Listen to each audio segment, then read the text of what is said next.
For this video, I'm going to show you how to do your calculations for your catapult. So the first thing that you guys need to do is you need to fire your catapult straight up in the air and measure the height of it. So you'll need to probably turn it on its side in some way, shape, or form, or have it tilt the base of it tilted. But you need to get this to fire as straight up as possible, and then you need to measure your displacement here, your delta Y. Please make sure that you guys are in meters. If you're at home doing this and you don't have anything that measures in meters, what you can do for the conversion is you can take whatever you have in feet, so whatever you have in feet, and multiply it by 0.305, and that will tell you whatever your answer is in meters. Because I understand that most people probably don't have something that measures in meters. You probably have something that measures in feet. So when you go through and work this, I already have it set up. What we're trying to figure out is we're trying to figure out what the initial velocity is for our catapult being fired straight up into the air. So when we look at this, our final velocity, we're only going to look at how far it takes to go straight up. So our final velocity is going to be 0. Our acceleration is negative 9.8 meters per second squared. Your delta Y is going to be whatever your height is, but it needs to be negative, and then we're not going to worry about timing this at all. We're just looking for, because we just need to figure out what the initial velocity is. So the formula that we're going to use is the VF squared equals VI squared plus 2A delta Y. If we rearrange this to make it where it's delta Y, or sorry, not delta Y, VI equals, we get this formula here. What's nice is our VF is 0, so we can actually just get rid of the minusing the VF squared, so we end up getting this nice little formula here. When you go to do your calculations for it, let's say my catapult, when I fired it, it ended up going 3 meters in the air. So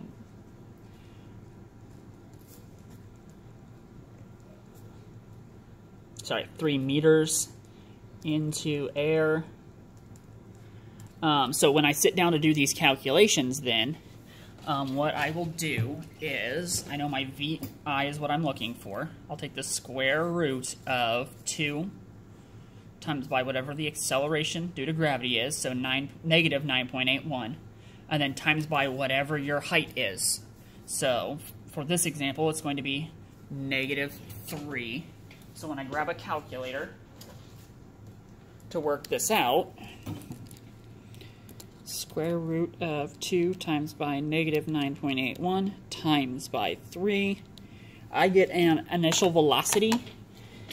So my VI is 7.67 meters per second. So that's what you guys need to do for the first part.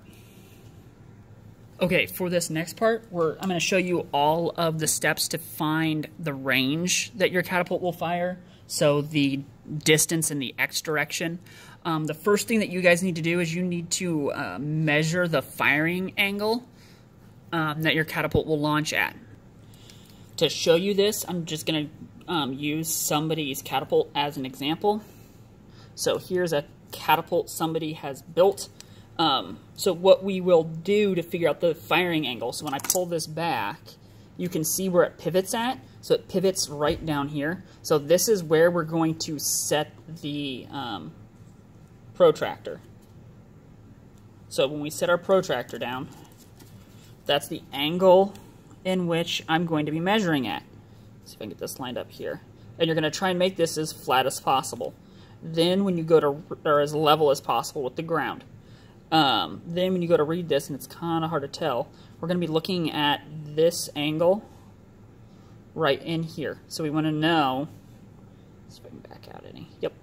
I want to know basically from the horizon how far is it firing up. So when you look at it, like with this one, it comes out to be about 25. And again, this could change.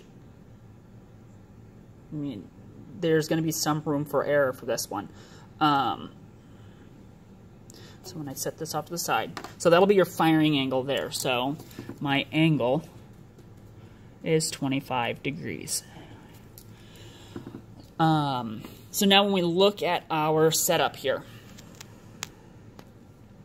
so in our X direction, all right, so when we start to look at this, firing at an angle, we haven't talked about this in class yet, but what we're doing now is, since we're turning the catapult on its side, and I'll draw a picture of this. So now instead of firing straight up in the air, we're now firing our catapult, our projectile, at some angle. So what we need to figure out is we need to figure out the X component and the Y component of our velocity. So when we go to look at this, if I redraw this so it looks like a triangle, so if it fires this way, you'll take whatever your initial velocity is from before. So our initial velocity, which mine is 7.67, we're going to figure out the X direction, and we're going to figure out the Y direction. So to figure it out in the X direction,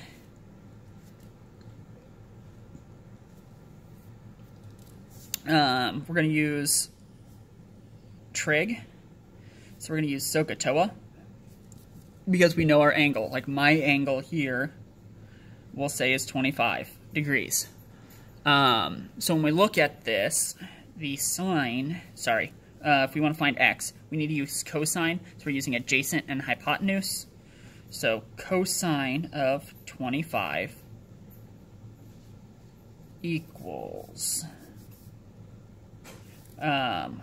adjacent, which is our X, and hypotenuse, which is 7.67.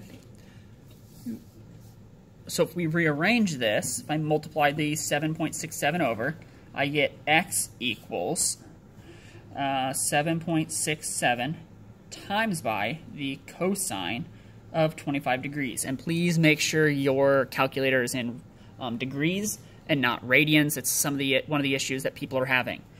So if I look at this, I punch it into my calculator, 7.67 times by the cosine of 25. I get, in the X direction, my initial velocity is going to be 6.95 meters per second. So this is our initial velocity in the X. So when we go over here, I can write this in. So our formula is the cosine of whatever angle, you guys can't see that, cosine of whatever angle it's being fired at, times by whatever your initial velocity is from above. So from this previous problem. So mine happens to be 6.95. You guys will be different. Then to get the Y direction, because that's what we want to know, do this underneath or over. So to get Y, we're going to use sine. So opposite over hypotenuse, because we're trying to find Y. So the sine of our angle, so 25 degrees, equals opposite over hypotenuse. So then we rearrange it so it's Y equals, so Y equals 7.67 times by the sine of 25 degrees. And when we punch this into our calculators,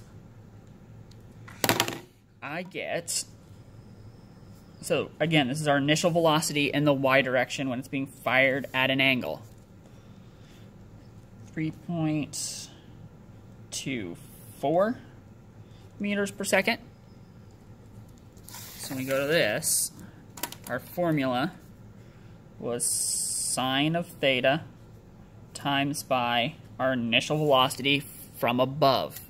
So what that ends up coming out to be for me, again, is the 3.24 meters per second. I forgot my meters per second on these. So when we go to look at this breakdown here, to kind of show you what's going on. So we're firing some projectile in that direction.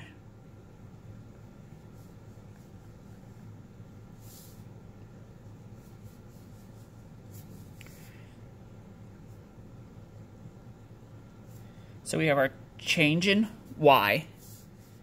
This whole part will be our change in x. At this point here, our velocity in the y direction is going to be 0. And we're going to make that our final velocity. When we look at our initial velocity in the y direction, that is my calculation here. So it's going to be the 3.24. If we look at our initial velocity in the x, VIX, that is going to be my 6.95 meters per second. So the first thing that I want to do is I want to figure out the time that it takes to fire this. So what we're going to do is we're just going to look at the y direction. So in the y direction, so going up, like I said, our initial is the 3.24. Our final is going to be 0 because anything at the top of its trajectory, the top of its path, is going to be 0 meters per second. So we have our initial and final. For the acceleration, it's just going to be whatever gravity is. It's the negative 9.81. We don't know how far or how high this is being fired because we're now firing it at an angle, so it's not going to be the height from above. But we don't need to worry about that. We don't need to know this for right now. Then to figure out our time. Okay, so when we're looking at this, I need a new sheet of paper to do our calculations. So to figure out the time, actually I can do the calculations on the bottom. We're going to solve for the time at an angle in the y direction. I understand all of this can get confusing. It's just a way to help me be able to refer back to things. So we have our final direction being fired at an angle. Sorry, our final velocity being fired at an angle in the y direction. We have our initial velocity being fired at an angle in the y, and our acceleration at an angle in the y direction. So when we look at our final velocity here, it's going to be 0 because, again, we're looking at the top of its arc here. So 0 equals our initial velocity is just whatever we calculated above. So 3.24 plus negative 9.81 times by t. So when we go to solve for this, we need to subtract our initial velocity over. So we end up getting negative, I end up getting negative 3.24 equals negative 9.81 t. And then I need to divide both sides by the negative 9.81 to get rid of that. So we're left with t by itself. So t equals, I end up getting 0.33 seconds. And so that's how long it takes to be able to hit the top of its arc. What we actually need, so I'll write this in, so 0.33s. Now, when we go to look at the other side, because we want to figure out how far it's going to be launched, so we're going to figure out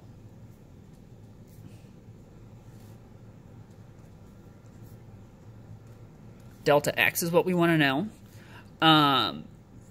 The problem is we only know the time that it takes to hit this top part of it.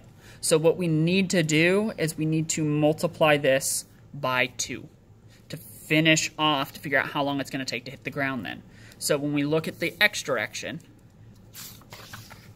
here, my time is going to be 0.66 seconds, because again, we're just doubling it to figure it out. Our formula then to figure out delta x at an angle, so the range, or basically how far back you have to set your catapult in order to hit the center of the target. We need to take our initial velocity being fired at an angle in the x direction, so the 6.95 for me, and times it now by our time when it's being fired at an angle in the x direction, so the 0.66. So delta x equals 6.95 times by 0.66.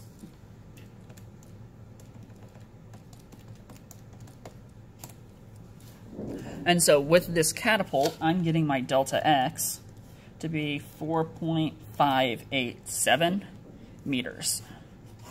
So So if I'm firing this catapult and I want to hit the middle target, this tells me that I need to be about 4.6 meters away from that center point of what I want to hit. With your catapult, make sure everybody has the calculations for it. Make sure that everyone has a drawing with everything labeled on it. And then make sure your calculations are all there. So again, the calculations are just everything that I've worked through. So it's figuring out the distance that it will travel, the firing angle that it's going to be at, and then the initial velocity if it's being fired straight up in the air. And that should be everything.